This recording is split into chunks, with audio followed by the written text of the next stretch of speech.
എല്ലാ കൊലക്കേസുകളിലും സർക്കാരാണല്ലോ ഒരു ഭാഗം എന്ന് പറയുന്നത് അതിൻ്റെ വാദി സർക്കാരാണ്, ഗവൺമെൻറ്റാണ്. അപ്പോൾ സർക്കാർ വാദിഭാഗമായിട്ടുള്ളപ്പോൾ സർക്കാർ ഈ കേസ് തോറ്റുപോയി, അതായത് കേസിലെ പ്രതിയെ വെറുതെ വിട്ടുപോയി എന്നുള്ളത് കൊണ്ട് സർക്കാരിന് അതിൽ അപ്പീൽ കൊടുക്കാം.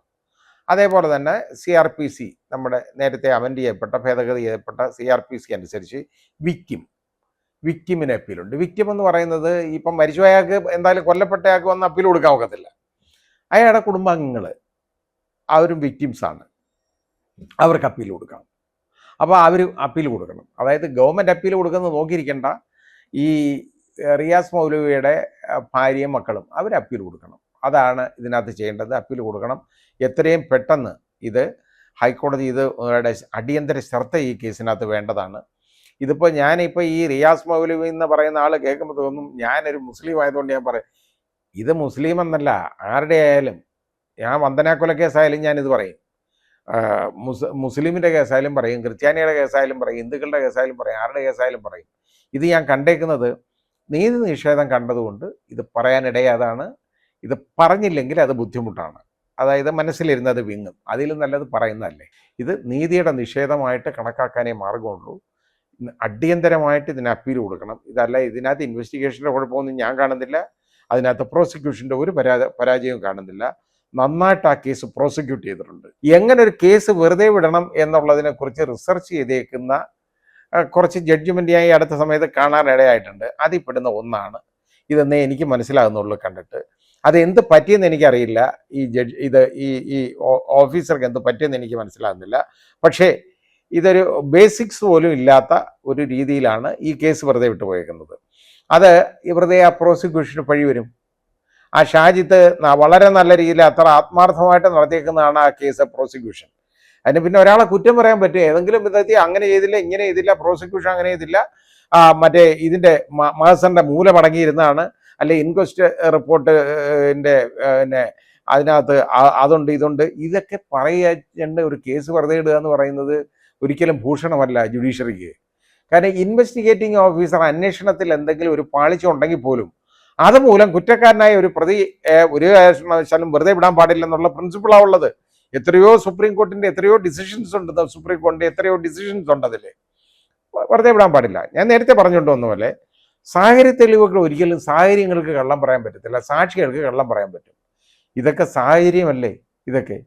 ഇതൊക്കെ എന്തിനാണ്? മാത്രമല്ല ഇവരൊക്കെ ഏതാണ്ട് ഒരുപാട് കേസുകൾ, അതായത് പണ്ട് ഏതാണ്ട് ഒരുപാട് കാര്യങ്ങളിൽ ഈ പ്രതികൾ ഇടപെട്ടിട്ടുണ്ട്. അതായത് വർഗീയ സംഘടനകളിൽ ഇവർ ഏർപ്പെട്ടിട്ടുണ്ട്. അപ്പോൾ അതിനൊന്നും കേസെടുത്തിട്ടില്ലെന്ന്.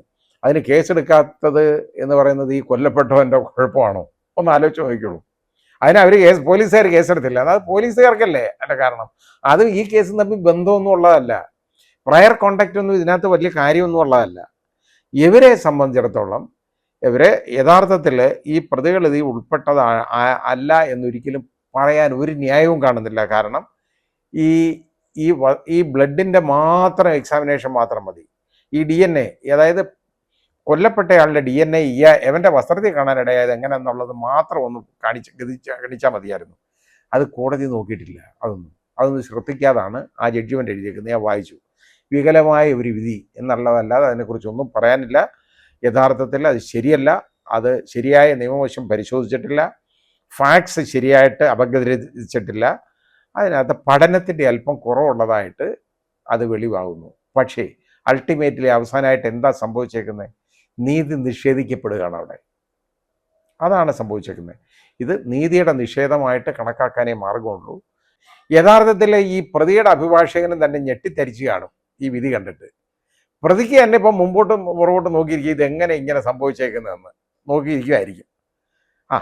കാരണം ആ രീതിയിൽ അങ്ങ് പോയേക്കുക. പിന്നെ അടുത്തത് വളരെ ഒരു തമാശയുള്ളൊരു കാര്യം, പ്രതികളുടെ RSS ബന്ധം തെളിയിക്കാനായില്ലെന്ന്. RSSും ASSും എന്തോ ആയിക്കോട്ടെ, ഒരാൾ കൊന്നോ ഇല്ലയോ എന്നുള്ളതാണ് തെളിയിക്കേണ്ടത്, ഈ കുറ്റകൃത്യം നടത്തിയെന്നുള്ളതാണ്. അയാൾ ഏത് രാഷ്ട്രീയ പാർട്ടിയോ അല്ലെങ്കിൽ ഏത് സംഘടനയുടെയോ ആളായാലും എന്താ കാര്യം? അപ്പം അത് കോടതിയുടെ ജുഡീഷ്യൽ നോട്ടീസ് എടുക്കേണ്ട കാര്യമാണോ? പ്രതി RSSകാരനായതുകൊണ്ട് കൊല്ലുന്നു, RSSകാരനായ മുസ്ലിമിന് കൊല്ലുമോ? ആ കാഴ്ചപ്പാട്, ആ മുൻവിധി എടുത്തേക്കുന്നത് തന്നെ ഏറ്റവും വലിയ തെറ്റായ ഒരു സന്ദേശമല്ലേ കൊടുക്കുന്നത്? ഇവരുടെ ആർ എസ് എസ് ബന്ധം തെളിയിച്ചെന്നിരിക്കട്ടെ, തെളിയിച്ചു കഴിഞ്ഞാൽ ഇതെല്ലാം തീരുമോ? ഇത് ആർ എസ് എസ്സുകാരനല്ല, ആ ഏത് ആളായാലും ശരി, ഒരാളെ ഒരുത്തനെ കൊന്നോ ഇല്ലയോ എന്നുള്ളതാണ് നോക്കേണ്ടത്. അല്ലാതെ അയാളുടെ രാഷ്ട്രീയ ബന്ധമോ അല്ലാതെ അയാളുടെ പ്രതിയുടെ ഏത് സംഘടനയപ്പെടുന്നത് ഇത് നോക്കേണ്ട ഒരു കാര്യമുള്ളതല്ല.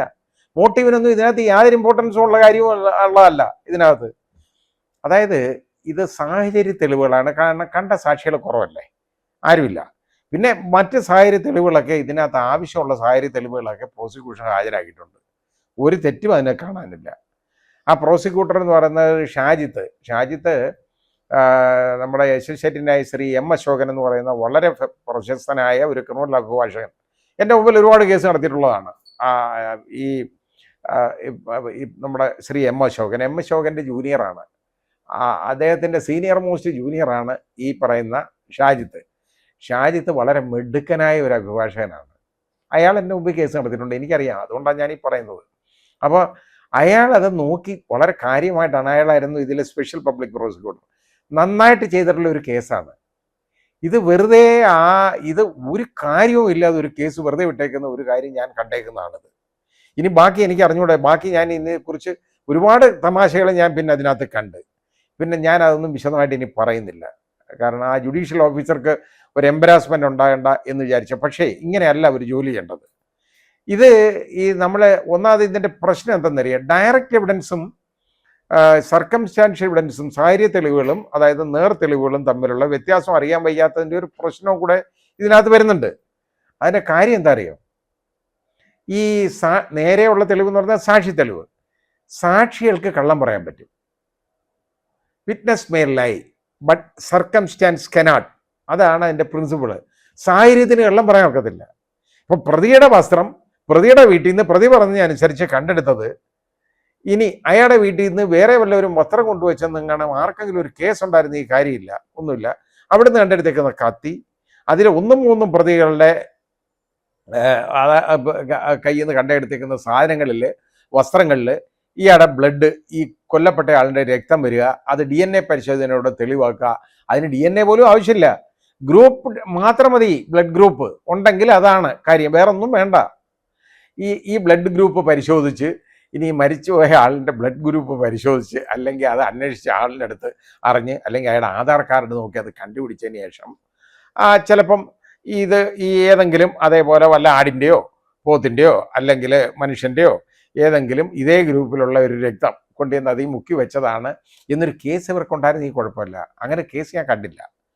പക്ഷെ കോടതിക്ക് അങ്ങനെയുള്ള കേസുകളാണ് ഉള്ളത്. അതായത് എങ്ങനെ ഒരു കേസ് വെറുതെ വിടണം എന്നുള്ളതിനെക്കുറിച്ച് റിസർച്ച് ചെയ്തേക്കുന്ന കുറച്ച് ജഡ്ജ്മെൻറ്റായി അടുത്ത സമയത്ത് കാണാനിടയായിട്ടുണ്ട്. അതിൽ പെടുന്ന ഒന്നാണ് ഇതെന്നേ എനിക്ക് മനസ്സിലാകുന്നുള്ളൂ കണ്ടിട്ട്.